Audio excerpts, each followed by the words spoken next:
இந்த நிகழ்ச்சி amazing facts ஊழியத்தின் நண்பர்களால் உங்களிடம் கொண்டு வரப்பட்டிருக்கிறது.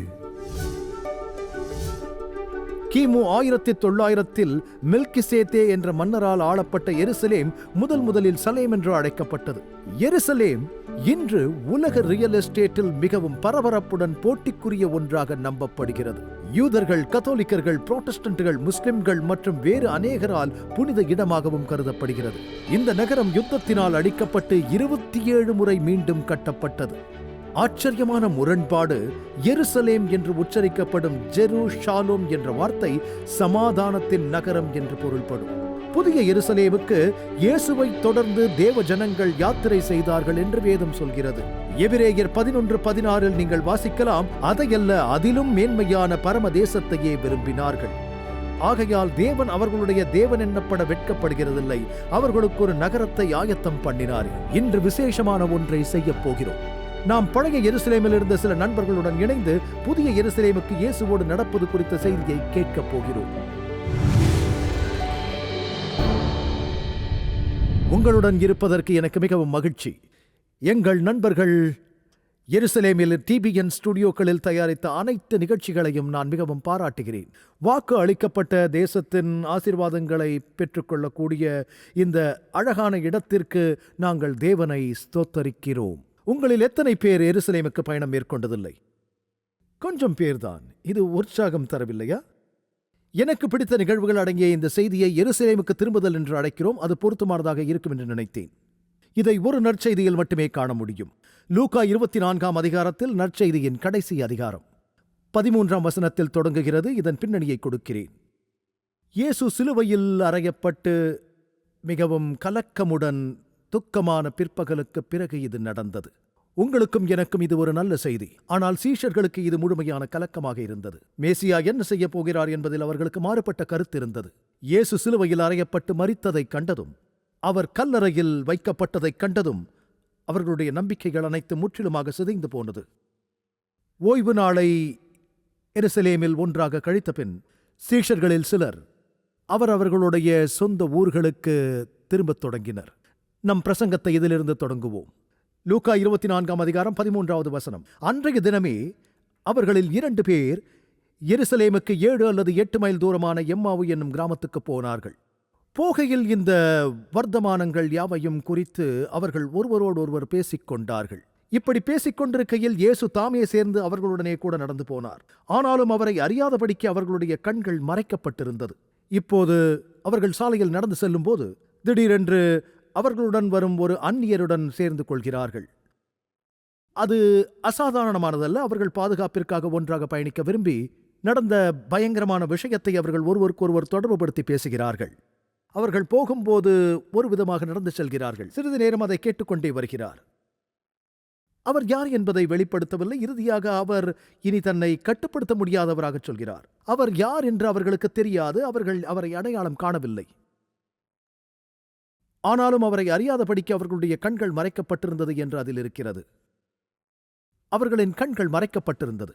அதற்கு அவர், நீங்கள் துக்க முகமுள்ளவர்களாய் வழி நடந்து ஒருவருக்கொருவர் சொல்லிக் கொள்கிற காரியங்கள் என்னவென்று கேட்டார்.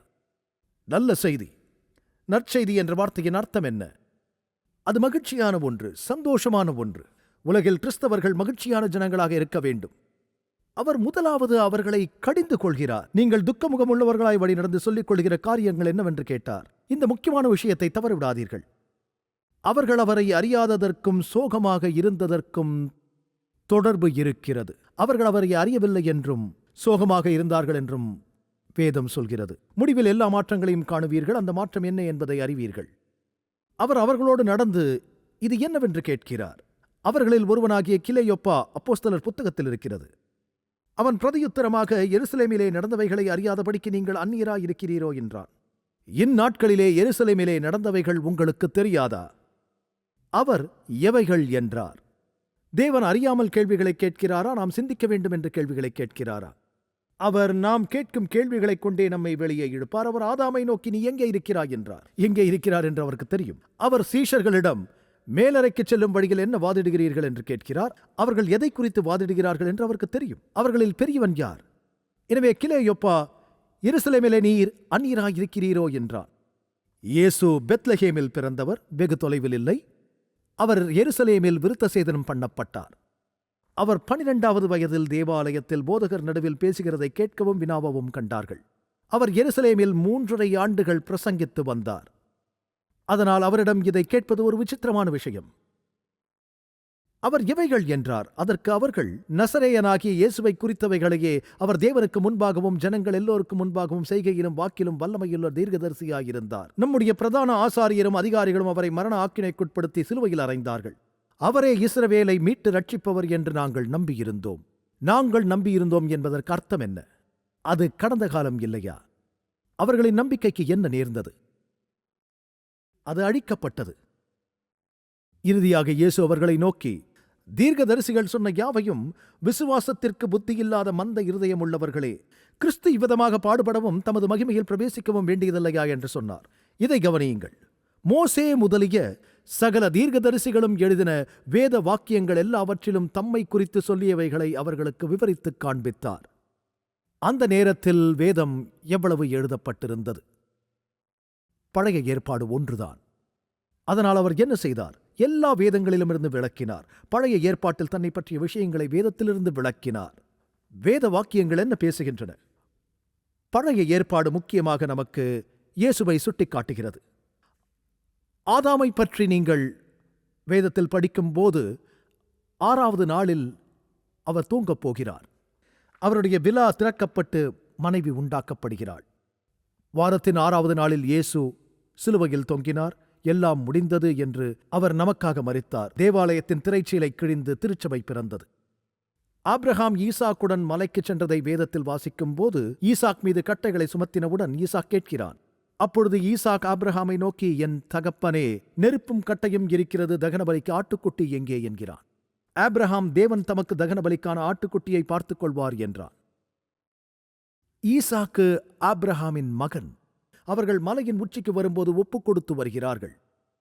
தன் கையை நீட்டி கத்தியை எடுக்கும் சற்று முன்னர் தூதரானவர் ஆபிரகாமை தடுத்து நிறுத்தி பின்னாக புதரிலே ஒரு ஆட்டுக்குட்டியை காண்பிக்கிறார். முட்புதரிலே கிரீடம், பின்னாக புதரிலே தன் கொம்புகள் சிக்கிக் கொண்டிருந்த ஒரு ஆட்டுக்குட்டி புதரிலே சிக்கியிருந்தது. அவர் கிறிஸ்துவுக்கு உதாரணம். சிம்சோனை குறித்து, அவனது வாழ்க்கையின் கடைசி செயல் குறித்து நீங்கள் வேதத்தில் படிக்கும்போது, என் ஜீவன் மடிய கடவது, அவர் கைகளை நீட்டி தாகோன் கோயிலை வீழ்த்தினார். தேவனுடைய ஜனங்களை எதிரிகளிடமிருந்து காப்பதற்காக அவர் தனது ஜீவனை கொடுத்தார். நீங்கள் வேதாகமத்தை தொடக்கம் முதல் இறுதி வரை படித்திருக்கலாம். கிதியோனை குறித்தும் தீர்க்கதரிசிகளை குறித்தும் படித்திருந்தால், எஸ்தரை குறித்தும் படித்திருந்தால், அவர்கள் அனைவரும் இயேசுவை முன்னறிவித்திருப்பார்கள். எனவே வேதம் ஒரு அற்புதமான புத்தகம். தன்னை பற்றிய விஷயங்களை எல்லா நியமங்களிலும் இருந்து அவர் அவர்களுக்கு விளக்கினார் என்று சொல்கிறது. இப்போது நான் எப்போதும் செய்யாத ஒன்றை செய்யப் போகிறேன். நீங்கள் பழைய ஏற்பாட்டு நிகழ்வுகளுக்கு பெயரிடலாம். பழைய ஏற்பாட்டு குணங்களுக்கு பெயரிடுங்கள். பழைய ஏற்பாட்டு கதாபாத்திரம் நோவா. ஆம், நோவாவுக்கோ கர்த்தருடைய கண்களில் கிருபை கிடைத்தது. நமக்கு இயேசுவின் மூலம் கிருபை கிடைத்தது. நோவாவின் நாட்களில் ரட்சிக்கப்படுவதற்கு ஒரே ஒரு வழி இருந்தது என்று வேதம் சொல்கிறது. நீங்கள் வாசல் வழியாக பிரவேசிக்க வேண்டும். இயேசு நானே வாசல் என்றார். அந்த பேழையில் சென்றதன் மூலமே அவர்கள் ஜீவனை கண்டடைந்தார்கள். முழு உலகமும் நோவா மூலம் மீண்டும் பெருகத் தொடங்கியது. இயேசு நோவாவின் நிகழ்வில் இருக்கிறார். ரட்சிப்பின் நற்செய்தி நோவாவின் நிகழ்வில் இருக்கிறது. அவர்கள் கிருபையால் ரட்சிக்கப்பட்டார்கள். நோவாவுக்கோ கிருபை கிடைத்தது. நிகழ்வுகளுக்கு நான் ஒரு செயல் வடிவம் கொடுக்க விரும்புகிறேன். மற்றொரு நிகழ்வு சாலமோன். சாலமோன் தாவீதின் குமாரன். இயேசு தாவீதின் குமாரன். சாலமோன் சமாதானத்தின் ராஜா. இயேசு சமாதானத்தின் ராஜா. சாலமோன் இதுவரை வாழ்ந்தவர்களில் விசேஷித்த ஞானவான். இயேசு விசேஷித்த ஞானவான். சாலமோன் ஐஸ்வர்யவான். இயேசு ஐஸ்வர்யவான். சாலமோன் எருசலேமின் மிக உயர்ந்த மகிமையில் இருந்தான். இயேசு புதிய எருசலேமின் மிக உயர்ந்த மகிமையின் ராஜா. இப்படி சொல்லிக்கொண்டே போகலாம். சாலமோனின் கதையில் இயேசுவின் உதாரணங்களை நீங்கள் தொடர்ந்து காணலாம். சாலமோன் ராஜாவாகுவதற்கு முன்பு ஒரு யுத்தம் நடந்தது. அவரிடமிருந்து அரியணையை கைப்பற்ற முயன்றார்கள். ஆம், அதே வழியில் இயேசுவிடமிருந்து சிம்மாசனத்தை கைப்பற்ற ஒரு யுத்தம் நடந்தது. தானியேல் சரி, அவரை சொல்லலாம். தானியேல் வாலிபனை குறித்து பார்க்கலாம். தானியேல் திருமணம் செய்து கொள்ளவில்லை. நான் விவரங்களுக்கு போக விரும்பவில்லை, ஆனால் என்னை நம்புங்கள். தானியேல் தவறு செய்ததற்காக ஒற்றர்கள் அவரை பின்தொடர்ந்ததாக வேதம் சொல்கிறது. ராஜா அவனை முழு உலகிற்கும் நிலைநிறுத்த நினைத்தான். அதற்கு சில சந்தர்ப்பங்களை அவர்கள் காண முயன்றார்கள். ஒற்றர்கள் இயேசுவை தேடி வந்தார்களா? இறுதியாக அவர்கள் ஒரு சட்டத்தை உருவாக்கி தானியேலுக்கு எதிராக ஒரு குற்றச்சாட்டை கொண்டு வந்தார்கள். அவர் ராஜாவின் சட்டத்தை மீறினார் என்று வேதம் சொல்கிறது. இது ஒரு தவறான குற்றச்சாட்டு. தானியேல் ஆண்டவருடனான ஐக்கியத்தை மறுதலிப்பதை விட மரிக்க தயாராக இருந்தான். இயேசு எல்லாவற்றிற்கும் மேலாக என் சித்தமல்ல உம் சித்தம் நிறைவேறட்டும் என்று சொன்னார். தானியேல் ஜெபம் செய்தார். சிங்க குகையில் போட்டார்கள். கெத்சமனே தோட்டத்தில் இயேசு ஜெபம் செய்தார். அங்கிருந்து ஒலிவமலை வெகு தொலைவில் இல்லை. இயேசு அங்கே ஜெபம் செய்தார். பின்னர் அவரை சிலுவைக்கு கொண்டு சென்றார்கள். இயேசு சிலுவைக்கு கடந்து போனார். அவரை ஒரு கல்லறையில் வைத்து அதை அரசாங்க முத்திரையிட்டு மூடினார்கள். பிசாசால் அவரை அங்கே வைத்திருக்க முடியவில்லை. தானியேல் குகையில் போடப்பட்டார், சிங்கங்கள் நிறைந்த குகையில். அதன் வாயில் ஒரு பெரிய கல் வைக்கப்பட்டு அரசாங்க முத்திரை போடப்பட்டது. இயேசு உயிரோடு வெளியே வந்தார். சிங்கங்கள் பிசாசு எவனை விழுங்கலாம் என்று சுற்றித் திரிகிறவன், கர்ஜிக்கிற சிங்கம் போன்றவன் சிங்கத்தால் தானியேலோடு போராட முடியவில்லை. பிசாசால் இயேசுவை வைத்திருக்க முடியவில்லை. ஆமென். வேறு சிலரின் நிகழ்வுகளும் வேதத்தில் சொல்லப்பட்டிருக்கிறது. நீங்கள் இப்போது உற்சாகமாக இருப்பீர்கள். யோசேப்பை குறித்து படித்திருக்கிறோம். எனக்கு பிடித்தவரை தெரிந்து கொள்ளலாம். யோசேப்பு. பவுல் சொல்வது போல் நான் இன்னும் என்ன சொல்ல வேண்டும்? ஏனென்றால் யோசேப்பை குறித்து உங்களுக்கு சொல்ல நேரம் போய்விடும். ஜாதிகளின் தகப்பனின் நேசகுமாரன். தேவன் பிதா என்று அழைக்கப்படுகிறார். சகோதரர்கள் அவனுக்கு சிறப்பு அங்கி கொடுக்கிறார்கள். அவர்கள் அவனிடம் நலனை நாடினார்கள். சகோதரனை காணவில்லை. தந்தை தங்களோடு அனுப்பிய இழந்து போன சகோதரனை தேட வருகிறார். இழந்து போனவர்களை தேடவும் ரட்சிக்கவுமே இயேசு பிதாவினால் அனுப்பப்பட்டார். அவர்கள் அவரை அழைத்துச் சென்று குழியில் வீசினார்கள். இயேசு கல்லறையில் வைக்கப்பட்டார். அவர்கள் அவனை வெள்ளிக்காசுக்கு அடிமையாக விற்றார்கள். இப்போது யோசேப்பு 20 வெள்ளிக்காசுக்கும் இயேசு 30 வெள்ளிக்காசுக்கும் விற்கப்பட்டார் என்பது உண்மை. அது பொருந்தவில்லை என்று நீங்கள் சொல்லலாம். ஆனால் 1000 ஆண்டுகளுக்கு மேலாக நீங்கள் நினைவில் வைத்திருக்க முடியும். யோசேப்பின் நேரத்திற்கும் யூதாவின் காலத்திற்கும் இடையில் ஒரு அடிமையின் விலையில் பணவீக்கம் இருந்தது என்று. அவர் எகிப்துக்கு சென்றார். இயேசுவும் எகிப்தில் கொஞ்ச காலம் செலவிடச் சென்றார் அல்லவா? அவர் 12 பேரில் ஒருவரால் துரோகம் செய்யப்பட்டார். யோசேப்பை கொல்ல விரும்பி வழி நடத்தின தலைவன் சிமியோன் என்று நினைத்தார்கள். அவனுடைய சகோதரர்கள் கடைசியில் யோசேப்பிடம் தானியம் கேட்டு வந்தார்கள். ஆனால் அவன் அவர்களுக்கு தன்னை வெளிப்படுத்தவில்லை. எல்லாவற்றையும் அவன் புரிந்து கொண்டாலும் ஒரு மொழிபெயர்ப்பாளர் மூலம் பேசுகிறார். காரணம், அவன் சரியான ஹீப்ரு ஆராமை பேசுகிறவன். அவன் எல்லாவற்றையும் கேட்கிறான் என்று அவர்களுக்கு தெரியாது. அவர்கள் அவனை அடையாளம் காணவில்லை. வேதம் சொல்கிறது, இயேசு தமக்கு சொந்தமானதிலே வந்தார், சொந்தமானவர்கள் ஏற்றுக்கொள்ளவில்லை என்று. பெரும்பாலும் நாம் அவரை அடையாளம் கண்டுகொள்வதில்லை. எம்மாவு நிகழ்ச்சியில் அவர் தமது சீஷர்களுடன் உண்மையாக நடந்து வருகிறார். அவர்கள் அவரை அறியவில்லை. நண்பர்களே, இன்றைய விளக்க காட்சிக்கு இன்னும் கொஞ்ச நேரத்தில் திரும்பப் போகிறோம். அதுவரை எங்கும் செல்ல வேண்டாம். கடின உழைப்பால் பாதிக்கப்பட்ட இந்த உலகத்திலிருந்து விடுதலை பெற்று இனி வேதனையும் துக்கமும் இல்லாத உலகில் நீங்கள் வாழ எப்போதாவது விரும்பி இருக்கிறீர்களா? நிச்சயமாக இயேசு மீண்டும் வருகிறார். விசேஷமாக விளக்கப்பட்ட இந்த ஆதாரத்தை உங்களுக்கு நாங்கள் வழங்க விரும்புகின்றோம். வேத வசனங்களால் நிறைந்து உன்னத விடுதலை என்று அழைக்கப்படும் இந்த வளமானது கள்ள கிறிஸ்துவால் ஏமாற்றப்படுவதை தவிர்ப்பது எப்படி என்று, இந்த வார்த்தைகளுக்கு நீங்கள் எவ்வாறு தயாராக இருக்க முடியும் என்று இயேசுவின் 2வது வருகையை விஞ்ஞானத்தில் விளக்குகிறது. இலவச நகலை பெற உங்கள் திரையில் காணும் தொலைபேசி எண்ணில் அழைக்கவும். சலுகை எண் 308 குறிப்பிடவும். இணையதள முகவரியை பார்வையிடவும். இந்த வளத்தை படித்த பிறகு உங்கள் நண்பர்களுடன் பகிர்ந்து கொள்ளுங்கள். இன்றைய விளக்க காட்சிக்கு இப்போது திரும்பி தேவனின் வார்த்தையிலிருந்து இன்னும் சில அற்புதமான உண்மைகளை கேட்டு அறியலாம். பின்னர் அவன் அவர்களை சோதித்து பார்க்க என்று வேதம் சொல்கிறது. நீங்கள் கவனியுங்கள், அவனுக்கு பெஞ்சமின் என்று ஒரு தம்பி இருந்தான். யோசேப்பும் பெஞ்சமினும் ராக்கேலுக்கு பிறந்தவர்கள். என்னை பொறாமையால் அவர்கள் இப்படி செய்தார்களா என்று அவன் ஆச்சரியப்படுகிறான். அவர்கள் முதலில் தானியங்களை வாங்க வரும்போது பெஞ்சமின் அவர்களுடன் கூட வரவில்லை இல்லையா? அவர்கள் இன்னும் அப்படியே இருக்கிறார்களா என்று தனது சகோதரர்களை சோதிக்கிறான். அவன் அவர்களை போஷித்தான். ஒருபோதும் தானியத்திற்கு எந்த பணமும் வாங்கவில்லை. ரட்சிப்புக்கு பணம் செலுத்த அவரே தன்னை விலைக்கிரயமாக்கினார். நாகமான் சுத்திகரிப்புக்கு பணம் செலுத்த முயற்சி செய்யும் போது நான் எதையும் எடுக்க மாட்டேன் என்று எலிசா சொன்னார். இது ஒரு அற்புதமான கதை. இறுதியாக அவர்களை சோதித்த பின் அவர்களை அனுப்ப சொன்னான். நான் இனி உங்களுக்கு தானியம் கொடுக்கப் போவதில்லை. தம்பியுடன் நீங்கள் திரும்பி வராவிட்டால் உங்கள் சகோதரர்களில் ஒருவரை சிறையில் அடைக்கப் போகிறேன். நீங்கள் நேர்மையான மனிதரா என்று பார்க்கிறேன் என்றான். விசித்திரமான சோதனை. அது சுவாரஸ்யமானது. ஏனென்றால் அவன் அவர்களிடத்தில் வந்தான். அவன் அவர்களுக்காக வருகிறான். ஒரு மேய்ப்பனாக நினைத்து அவர்களை தேடும் அவர்களின் சகோதரன். நிகழ்வின் முடிவில் அவர் அதிபதி, ராஜாவுக்கு அடுத்தபடி. அவர் யார் என்று அவர்களுக்கு தெரியவில்லை. இயேசு பிதாவுக்கு 2வதாக இருக்கிறார். அவர் யார் என்று அறியாதிருந்தார்கள். உங்களுக்கு தெரிந்தபடி அவர் உண்மையில் தேவனில் ஒன்றானவர். ஆனால் நான் சொல்கிறேன், அவர் தன்னை பிதாவுக்கு உட்படுத்துகிறார். ஒரு விருந்தில் யோசேப்பு தன்னை தன் சகோதரர்களுக்கு வெளிப்படுத்துகிறான். அவன் 12 பேருடன் அமர்ந்திருக்கிறான். அவன் அனைத்தையும் வெளிப்படுத்துகிறான். நிகழ்வில் சோதனைக்காக ஒரு கோப்பை. இயேசு அந்தப்படியே பாத்திரத்தை எடுத்து என்று சொல்கிறார். அது அந்த ராபோஜனத்தில் அப்பம் பற்றி பேசுகிறது. பாத்திரம் இருக்கிறது, அப்பம் இருக்கிறது. கடைசியாக யோசேப்பு சொல்லும் முதல் விஷயம் உங்களுக்கு தெரியும். அவன் அவர்களை சோதித்து பார்க்க தனது கோப்பையை பெஞ்சமின் சாக்கில் வைக்கிறான். பின்னர் தனது உதவியாளர்களால் அவனை கைது செய்ய வைத்து பெஞ்சமின் என் அடிமையாக இருக்க வேண்டும் என்று சொல்கிறான். உண்மையில் ஒன்றை கற்றுக்கொண்டீர்களா? 25-30 ஆண்டுகளுக்கு முன்பு உங்களுக்கு தெரிந்த பொறாமை கொண்ட சகோதரர்களை நீங்கள் நினைவில் வைத்திருப்பீர்களா? இயேசு தனது ஊழியத்தை எப்போது தொடங்கினார்?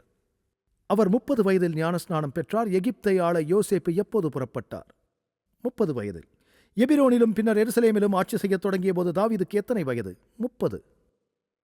அப்படியே கிறிஸ்துவை போல யோசேப்பு, நான் பெஞ்சமினை கைது செய்ய போகிறேன், நீங்கள் வீட்டிற்கு போகலாம் என்று சொல்கிறார். யூதா, இல்லை, நான் என் சகோதரனுக்காக என்னை அடிமையாக வைக்கிறேன் என்று சொல்கிறான். அவன் யோசேப்பிடம் வந்து தனது இருதயத்தை விட்டுச் சொன்னான், நாங்கள் அவரது குமாரனுடன் திரும்பி போகாவிட்டால் எங்கள் தந்தை மரித்துப் போவார். அவர் தனது மகனை மிகவும் நேசிக்கிறார். நான் அவருக்கு மாற்றாக இருக்கிறேன் என்று என் தகப்பனுக்கு உத்தரவாதம் கொடுத்திருக்கிறேன். இப்போது யூதா எந்த கோத்திரத்தைச் சேர்ந்தவன்? அது ஒரு திருஷ்டாந்த கேள்வி.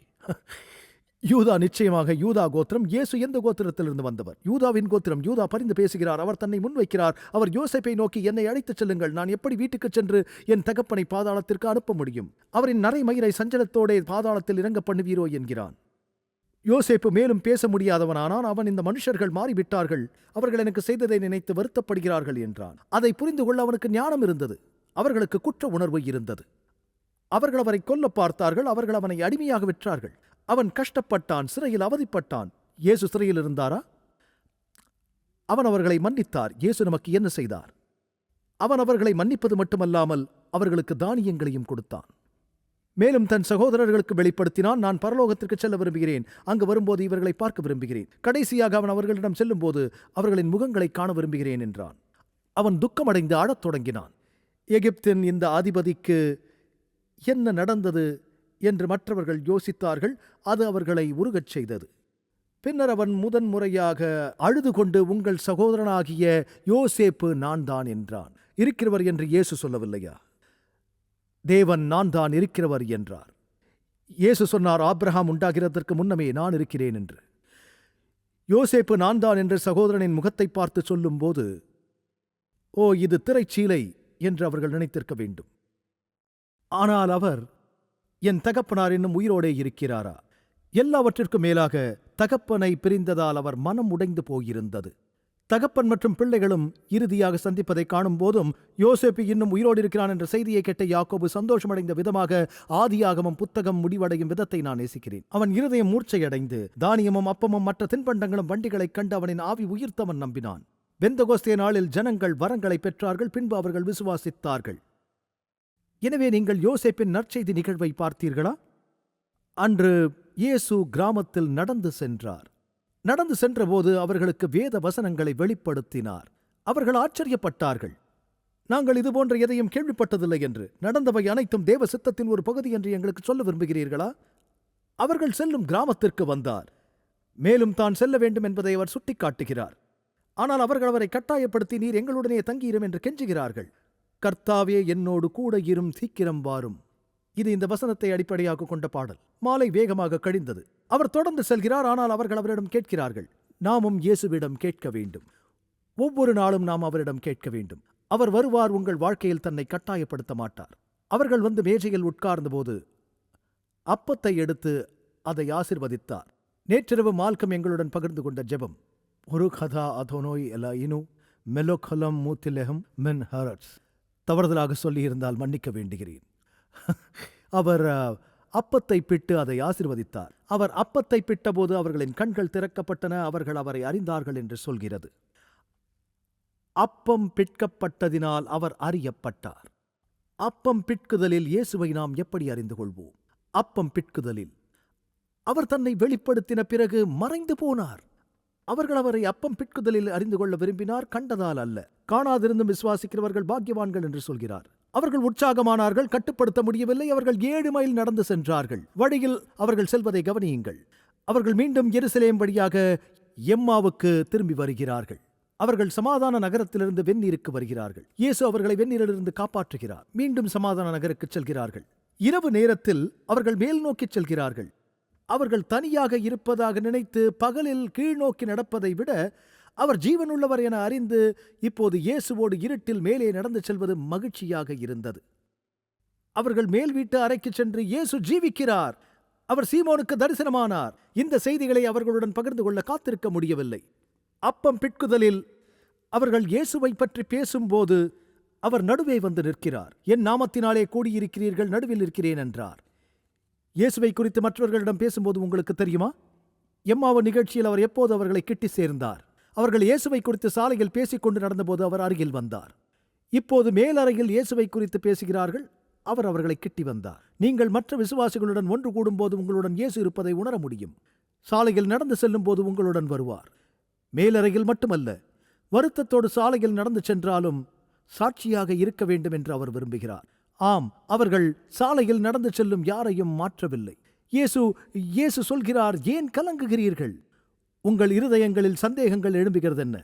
பிரசங்கியார்கள் போதனையில் பயன்படும் வார்த்தை, பிரசங்கியார்கள் பிரசங்கிக்கும் போது அவர்கள் பேசும் விஷயம் முகத்தில் பிரதிபலிக்க வேண்டும். நீங்கள் பரலோகத்தை குறித்து பேசுகிறீர்களானால் பொற்தள வீதியை பற்றி பேசும்போது உங்கள் கண்கள் பிரகாசிக்க வேண்டும், உங்கள் முகம் பிரகாசிக்க வேண்டும். நரகத்தை பிரசங்கிக்க நேர்ந்தால் உங்கள் அன்றாட சாதாரண வெளிப்பாட்டை பயன்படுத்துங்கள். துரதிருஷ்டவசமாக சில சமயங்களில் கிறிஸ்தவர்கள் சுவிசேஷத்தை ஒரு நல்ல செய்தியாக பார்ப்பதில்லை. நாம் விசுவாசிக்கிறதில் மகிழ்ச்சியாக இருந்தால் ஜனங்களை இன்னும் அதிகம் சென்றடைய முடியும். அவர்களால் நம்ப முடியவில்லை. அவர்கள் இயேசுவை பற்றி பேசும்போதே அவர் தரிசனமானார். அவர்கள் கலங்கி பயந்து ஒரு ஆவியை காண்கிறதாக நினைத்தார்கள். இப்போது நீங்கள் இதை சிந்திக்க வேண்டும். அவர்கள் சாலையில் சென்றபோது அவர்களோடு கூட நடந்தார். அவர்கள் அவரை பார்க்கிறார்கள். அவர்கள் சாலையில் சென்றபோது அவர் அவர்களுடன் கூட இருந்தார். காலங்களின் ஆவல் என்ற புத்தகத்தில் நீங்கள் இதை படிக்கலாம். அவர்கள் மேலறையில் இருந்தபோது அவர்களுடைய கண்கள் மறைக்கப்பட்டிருந்தது. அவர் கதவை உடைக்கவில்லை, மாயமாக எங்கும் மறையவில்லை. அவர் அவர்களுடன் சென்றார். முழு நேரமும் அவர்களுடன் இருப்பதை அறியாதிருந்தார்கள். நாம் எங்கு சென்றாலும் கிறிஸ்து நம்முடன் இருக்கிறார் என்பதை எத்தனை முறை நாம் மறந்திருக்கிறோம். சில நேரங்களில் நாம் பயப்படுகிறோம். அவர்கள் பயந்து போனார்கள். அவர் ஆவி என்று நினைத்தார்கள். இல்லை, நான் ஆவி அல்ல, நான் உண்மையான ஜீவனுள்ள தேவன் என்றார். அவர் உங்களுக்கு சமாதானம் என்றார். நாம் சோகமாக இருப்பதை அவர் விரும்ப மாட்டார். நாம் சமாதானத்தோடு இருக்க வேண்டும் என்பதை அவர் விருப்பம். நீங்கள் ஏன் கலங்குகிறீர்கள்? இருதயங்களில் சந்தேகங்கள் எழும்புகிறது என்ன? நான் தான் என்று அறியும்படி என் கைகளையும் என் கால்களையும் பாருங்கள், என்னை தொட்டு பாருங்கள். நீங்கள் காண்கிறபடி எனக்கு மாம்சமும் எலும்புகளும் உண்டாயிருக்கிறது போல ஒரு ஆவிக்கு இராதே என்றார். அவர் இந்த விஷயங்களை சொன்னபோது தம்முடைய கைகளையும் கால்களையும் அவர்களுக்கு காண்பித்தார். சந்தோஷத்தினால் அவர்கள் இன்னும் விசுவாசியாமல் ஆச்சரியப்படுகையில், புசிக்கிறதற்கு ஏதாகிலும் இங்கே உண்டா என்று அவர்களிடத்தில் கேட்டார். மீன் கண்டத்தையும் தேன்கூட்டு துணிக்கையும் கொடுத்தார்கள். அவர் அதை புசித்து, நான் ஆவி அல்ல என்றார். நான் அதே இயேசு என்றார். உயிர் தெழுதலில் நாம் மகிமையான சரீரத்தை பெற்றுக்கொள்வோம். நாம் அப்படிப்பட்டவர்களே. ஆதாமையும் ஏவாளையும் ஒரு நோக்கத்துடன் படைத்தார். நன்கு புசிக்க தோட்டத்தில் வைத்தார். திராட்சை தோட்டங்களை நட்டு பரலோகில் சாப்பிடப் போகிறோம் என்கிறார். வீடுகளை கட்டி அவற்றில் வசிக்கப் போகிறோம் என்கிறார். அது மிகவும் உண்மையானது என்று வேதம் சொல்கிறது. ஜனங்களை அன்பில் வீழ்த்திட செய்வதற்கு அம்புகளையும் கேருப்புகள் போல நாம் மிதக்கும் மேகங்கள் இல்லை. புதிய பூமியில் நாம் உண்மையான காரியங்களை செய்வோம் என்பது உங்களுக்கு தெரியும். பின்பு அவர் சாப்பிட்டு முடித்ததும் அவர்களுடன் மீண்டும் அப்பத்தை பகிர்ந்து கொண்டார். அவர் சொன்னார், மோசேயின் நியாயப்பிரமாணத்தில் என்னை குறித்து எழுதியிருக்கிறவைகளெல்லாம் நிறைவேற வேண்டியதென்று நான் உங்களோடு இருந்தபோது சொல்லிக் கொண்டு வந்த விசேஷங்கள் இவைகளே. மோசேயிடமிருந்து வந்த வழிகள். உபாகமம் 18 மோசே சொல்கிறார், உன் தேவனாகிய கர்த்தர் என்னைப் போல ஒரு தீர்க்கதரிசியை உனக்காக எழுப்ப பண்ணுவார், அவருக்கு செவி கொடுப்பீர்களாக. இயேசு மோசே போன்ற தீர்க்கதரிசி. அவரை எழும்ப பண்ணினார். அவர் சிறந்த நியாயப்பிரமாணிகர். மோசே மற்றும் தீர்க்கதரிசிகளின் சட்டத்தில் எழுதப்பட்ட அனைத்தும் மோசேயிலிருந்து மல்கியாவுக்கு சென்றாலும் அதில் எழுதியிருக்கிறது. இஸ்ரவேல் எல்லாருக்காகவும் என் தாசனாகிய மோசேவுக்கு நான் கற்பித்த நியாய பிரமாணமாகிய கட்டளைகளையும் நியாயங்களையும் நினையுங்கள் என்று. இது எல்லா வழிகளிலும் இயேசுவை குறித்து பேசுகிறது. ஆதியாகமம், யாத்ராகமம், எண்ணாகமத்தில், உபாகமத்தில், யோசுவாவில் இருக்கிறார். எரிகோவின் நிகழ்வு உங்களுக்கு தெரியும். நான் அதை கடந்த வாரம் எருசலேமில் பகிர்ந்து கொண்டேன். யோசுவா இயேசுவை எபிரேய மொழியில் நீங்கள் சொல்லும் விதம். அவர் வருகிறார். எக்காலங்களை ஊதினார்கள். ஜனங்கள் கூச்சலிட்டார்கள். நகரத்தின் சுவர்கள் இடிந்து விழுந்தன. ராகாப்பும் வீட்டாரும் காக்கப்பட்டார்கள். அதுதான் ரட்சிப்பின் நிகழ்வு. கர்த்தர் தாமே ஆரவாரத்துடன் தேவ எக்காலத்தோடும் வானத்திலிருந்து இறங்கி வருவார். அப்பொழுது கிறிஸ்துவுக்குள் மரித்தவர்கள் முதலாவதாக எழுந்திருப்பார்கள். ஒரு பெரிய பூமி அதிர்ச்சி உண்டாகும். அந்த சிகப்பு நூல் கயிற்றை கொண்டு ராகாப்பின் வீட்டில் இருந்தவர்கள் மட்டுமே காப்பாற்றப்பட்டார்கள். இது ரட்சிப்பின் அடையாளம். பழைய ஏற்பாட்டில் இந்த நிகழ்வுகள் அனைத்தும் கிறிஸ்துவை குறித்து பேசுகின்றன. மோசேயின் நியாயப்பிரமாணத்திலும் தீர்க்கதரிசிகளின் சங்கீதங்களிலும் சங்கீதம் 22 இயேசுவை குறித்து என்ன சொல்கிறது? அவர் சிலுவையில் தொங்குகிறார். எல்லோரும் வியக்கிறார்கள், என் தேவனே, என் தேவனே, ஏன் என்னை கைவிட்டீர் என்று. மேசியாவின் சங்கீதத்திலிருந்து அவர் மேற்கோள் காட்டுகிறார். சங்கீதத்தில் நீங்கள் படிக்கலாம், அதில் என்ன சொல்கிறது? என் கைகளையும் என் கால்களையும் உருவ குத்தினார்கள், என் உடையின் பேரில் சீட்டு போடுகிறார்கள். சிலுவையில் அங்கே நடந்த விஷயங்களும் இதுவே. அவைகளில் கவனம் செலுத்துகிறார். அவர் சோர்வடையவில்லை. சங்கீதத்திலிருந்து பிரசங்கியார் போல மேற்கோள் காட்டுகிறார். அது அவர்களின் விசுவாசத்தை பலப்படுத்தியது. திருடன் இயேசுவை உணர்ந்ததற்கு காரணமாக இருக்கலாம். தீர்க்கதரிசிகளின் சங்கீதங்களிலும் எழுதியிருக்கிறவைகள் எல்லாம் நிறைவேற வேண்டியதென்று. இது எனது கடைசி வசனம். வேத வாக்கியங்களை அறிந்து கொள்ளும்படி அவர்களுடைய மனதை திறந்தார். ஒவ்வொரு முறையும் இயேசு அவர்களை சந்தித்த போது வேத வாக்கியங்களை அறிந்து கொள்ளும்படி அவர்களுடைய மனதை அவர் திறந்தார் என்று சொல்கிறது. எருசலேமிலிருந்து சென்று சோகமாக இருந்தார்கள். இயேசு ஜீவனோடு இருப்பதை அறிந்தவர்கள் மீண்டும் எருசலேமுக்கு வந்தார்கள். மகிழ்ச்சி! நாம் இங்கே பூமியில் இருக்கிறோம். புதிய எருசலேமுக்கு செல்வதே நோக்கம். அவர் உண்மையுள்ளவர், அவர் ஜீவிக்கிறார் என்பதை நாம் அறிந்திருக்க வேண்டும். இந்த சீஷர்கள் இயேசுவை எவ்வாறு அறிந்தார்கள்? அப்பத்தை பிட்கையில் அறிந்து கொண்டார்கள். இயேசு சொன்னார், இது நித்திய ஜீவன். யோவான் 17ஆம் அதிகாரம். ஒன்றான மெய்த்தேவனாகிய உம்மையும் நீர் அனுப்பினவராகிய இயேசு கிறிஸ்துவையும் அறிவதே நித்திய ஜீவன் என்று.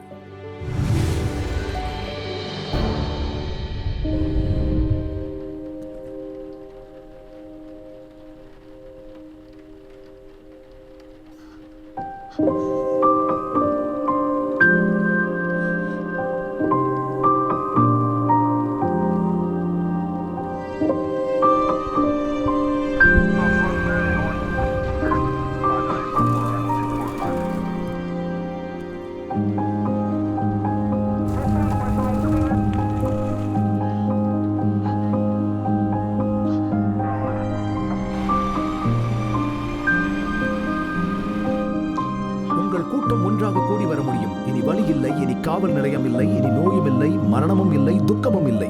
மேலும் அன்பான நண்பர்களே, நம் உலகில் இந்த வேதனையும் துயரமும் நாம் அனுபவிக்க வேண்டும் என்பது நம் தேவனின் நோக்கமில்லை.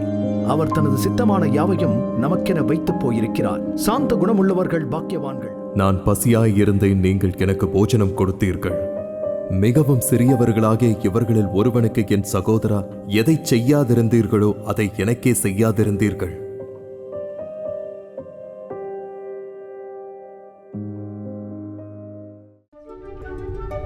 50 வருடங்களுக்கும் மேலாக அமேசிங் ஃபேக்ட் ஊழியங்கள் நற்செய்தியை உலகம் முழுவதும் பகிர்ந்து கொண்டிருக்கிறது. இயேசுவின் சித்தத்தின்படி அனைத்து மக்களுக்கும் நித்திய சுவிசேஷத்தை அறிவித்துக் கொண்டிருக்கிறது. உங்கள் ஜெபத்திற்கும் ஆதரவிற்கும் நன்றி.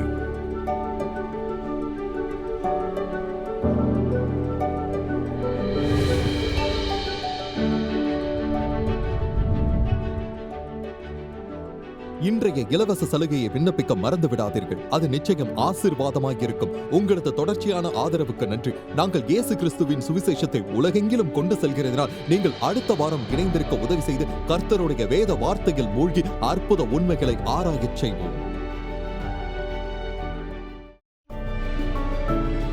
இந்த நிகழ்ச்சி அமேசிங் ஃபேக்ட்ஸ் ஊழியத்தின் நண்பர்களால் உங்களிடம் கொண்டு வரப்பட்டிருக்கிறது.